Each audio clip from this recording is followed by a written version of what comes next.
Donnie and Dolly. The team is supported by ableauctions.ca. Closing your business? We can help. All of our guests today, including Elliotte Friedman, standing by. Sponsored by our friends at Passant Motors out there in Surrey. Oh, good guys. Celebrate Father's Day. I know Father's Day is over with, but we're talking about celebrating it all month long. And Yeah. I'm okay with that. I'm okay with that. The rest of the month. Yeah. Celebrate Father's Day all month long with some amazing deals. Visit their showroom. It's in Surrey, or shop online at Passant Motors, BASANT Motors.com. We got Elliotte? We're good? Elliotte Friedman, who broke the OEL story on Friday. Yes, he did. He joins us now from Hockey Night in Canada and the 32 Thoughts podcast. Elliotte, thanks for doing this, sir. How are you? It's sunny where you are. Yes, it's beautiful in Toronto. Thank you. Is it hot? How's it out there? Yeah. It's hot. Is it raining in Vancouver? Well, they're calling it January here. Winter-like weather the last month after a pretty good May. Elliotte, you broke the story. Congrats on that. Good work as always. Can you understand what the Canucks were doing when it comes to buying out Oliver Ekman-Larsson? Yes, I think now that we have a better idea of it, even though it came as a bit of a surprise to the player, who, Rick, as you reported, was under the impression that wasn't going to happen. I think the Canucks want the cap room, and I think they're going to try to do some stuff with it. And specifics, I'm still working on those, but I think between defense, forward, or center, and maybe a winger, I think the Canucks have some eyes on some things, and they wanted the extra flexibility to do it. I think the other thing, too, is I think there was just a recognition that this wasn't going to work. And, I think the Canucks will be better off. I think Ekman-Larsson will be better off. I think he'll really be better off in a quieter environment where, the contract isn't the number one thing always discussed with him. I think he'll be better off too. And sometimes you just have to realize that even though it costs money, a situation isn't going to work. And, I think, like I said, I think both the team and the player are going to benefit from this. Buyout penalties are so harsh right now under the current CBA. Are they good for the National Hockey League? Should teams be allowed one buyout without a cap penalty per year? Why not?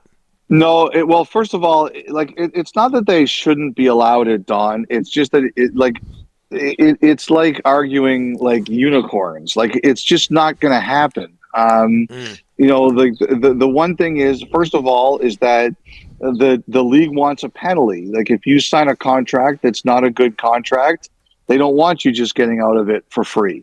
They want you to pay a kind of penalty. Now, the one place I really thought that was wrong was in the Luongo cap recapture situation. I thought it was crazy that they had to pay a penalty for a contract that was legal at the time. But this is different. This is not a compliance buyout or anything like that. And I think the other thing here too, Don, you're forgetting is this is a 50-50 league. The players and the league share in the revenues. Mm-hmm. And if you have a buyout here that the money doesn't count, well, whose share does that come out of? Does it come out of the player's share? Does it come out of the owner's share? And that's a fight you're not going to want. They did that once. Coming out of one of the previous buyout labor situations. They're not going to do that again. As a matter of fact, this came up the last time they negotiated a new CBA or the amendment to the CBA during COVID 2020.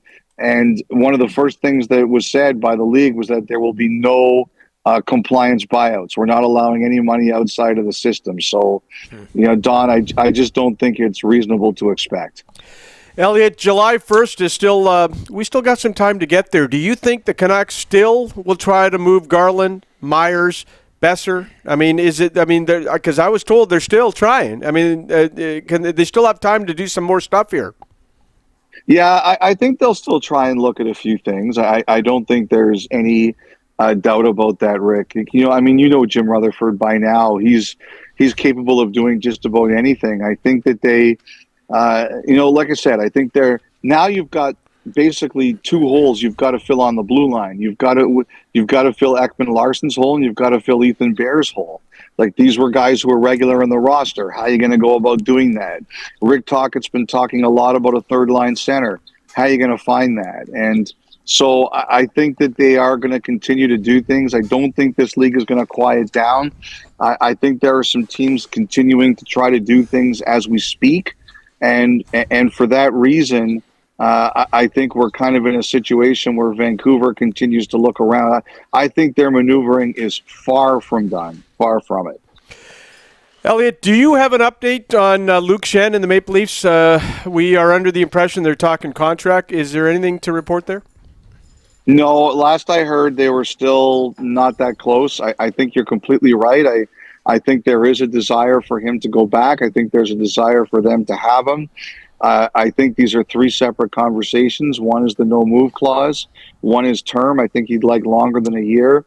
But I think there's also a question about the finances. I think the Maple Leafs wanted it close to, I don't know if minimum is it. And I wonder if Schenn, as is his right, is asking for a little bit more. So I'd heard that someone had said to me last week there was a rumor going around that they were close. I was told that wasn't the case.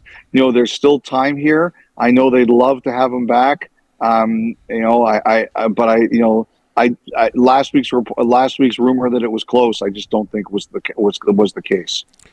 Vegas, Elliotte, do drunken speeches like the one given by William Karlsson Saturday help or hurt the National Hockey League? I got to tell you this. Are we the only league that makes a big deal out of this? Like, I see this kind of stuff happen in celebrations all the time in other sports. I agree. And nobody cares. Sometimes I wonder if we're the most humorless sport. I really do. It's fun. I laughed my head off at that. I thought it was hilarious. The Stanley Cup, to win 16 games and win the Stanley Cup, it's hard. It takes an enormous toll on the body. If I ever had a chance to win the Stanley Cup, I'd probably celebrate it like that too. Now, I don't know if I'd take off my shirt. My body is not as good as Jack Eichel's or Jonathan Marchessault's or William Karlsson. I might just keep that to myself.